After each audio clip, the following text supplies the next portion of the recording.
നമസ്കാരം, എൻ്റെ പേര് ജയപാർവതി, പരബ്രഹ്മ ഹോസ്പിറ്റലിലെ ഡെന്റൽ സർജനാണ്. ഇന്ന് നമ്മൾ പറയാൻ പോകുന്നത് ഷാർപ്പ് ടീത്ത് കാരണം, കൂർത്ത പല്ലുകൾ കാരണം ഉണ്ടാകുന്ന പ്രശ്നങ്ങളാണ്. ഷാർപ്പ് ടീത്ത് മാത്രമല്ല, അതേപോലെ തന്നെ കൂർത്ത പല്ലുകൾ അല്ലെങ്കിൽ കുറ്റിപ്പല്ലുകൾ അല്ലെങ്കിൽ റെസ്റ്റോറേഷൻ, പല്ലിലെ ഫില്ലിംഗ് ആണെങ്കിൽ റഫായിട്ടിരിക്കുന്ന കാരണം നാക്കിലോ കവിളിൻ്റെ ഇരുവശങ്ങളിലോ ഉണ്ടാകുന്ന മുറിവുകൾ കണ്ടിന്യൂസ് ആയിട്ട് ഇങ്ങനെ ട്രീറ്റ്മെൻ്റ് ഒന്നും എടുക്കാതെ മുന്നോട്ട് പോവുകയാണെങ്കിൽ അത് ഓറൽ ക്യാൻസറിലോട്ട് പോകാനുള്ള ചാൻസസ് കൂടുതലാണ്. അതുപോലെ തന്നെ എരിവ് കൂടുതൽ കഴിക്കുന്നവർ അൾസർ കൂടുതൽ വരാനായിട്ടുള്ള ചാൻസ് കൂടുതലാണ്. ആ അൾസർ കൃത്യമായിട്ട് കണ്ടിന്യൂസ് ആയിട്ട് വരുവാണെങ്കിൽ അത് ഡോക്ടറിനെ കണ്ടിട്ട് എന്താണ് പ്രശ്നമെന്ന് നോക്കിയിട്ട് പരിഹരിക്കേണ്ടതാണ്.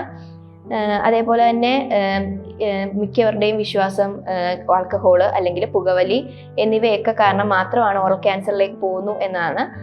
അങ്ങനെ മാത്രമല്ല, ഇതേപോലെ കൂർത്ത പല്ലുകളോ അല്ലെങ്കിൽ കുറ്റിപ്പല്ലുകളോ റെസ്റ്റോറേഷനൊക്കെ റഫായിട്ടിരിക്കുന്ന കാരണം ബ്രൂയിസസ് ഉണ്ടാവും. മുറിവുകൾ കണ്ടിന്യൂസ് ആയിട്ട് ഉണ്ടാവുന്ന പ്രശ്നങ്ങൾ ക്യാൻസറിലേക്ക് നയിക്കാൻ ചാൻസസ് ഉണ്ട്. അതേപോലെ കണ്ടിന്യൂസ് ആയിട്ട് ഒരിടത്ത് തന്നെ കടി കിട്ടുന്ന കാരണം അവിടെ ഒരു ഗ്രോത്ത് ഉണ്ടാവാൻ ചാൻസ് ഉണ്ട്. അങ്ങനെയൊക്കെയുള്ള പ്രശ്നങ്ങൾ കാണുവാണെങ്കിൽ അതിൻ്റെ പ്രിലിമിനറി സ്റ്റേജസിൽ തന്നെ കണ്ടെത്തി, ഇപ്പോൾ ഷാർപ്പ് ടൂത്ത് ആണെങ്കിൽ, കൂർത്ത പല്ലുകളാണെങ്കിൽ അത് റഫായിട്ട് ഉള്ള ആ സർഫസ് ഒന്ന് ട്രിം ചെയ്തിട്ട് ആ മുറിവ് എത്രയും വേഗം ഉണക്കാൻ നോക്കുക. അതുപോലെ തന്നെ ജെല്ല് അല്ലെങ്കിൽ ക്രീം ഒക്കെ ഉപയോഗിച്ച് പ്രിസ്ക്രൈബ് ചെയ്യും ഡോക്ടർ. അതിനനുസരിച്ച് ആ മുറിവ് എത്രയും വേഗം ഹീൽ ചെയ്യാനായിട്ട് നോക്കണം.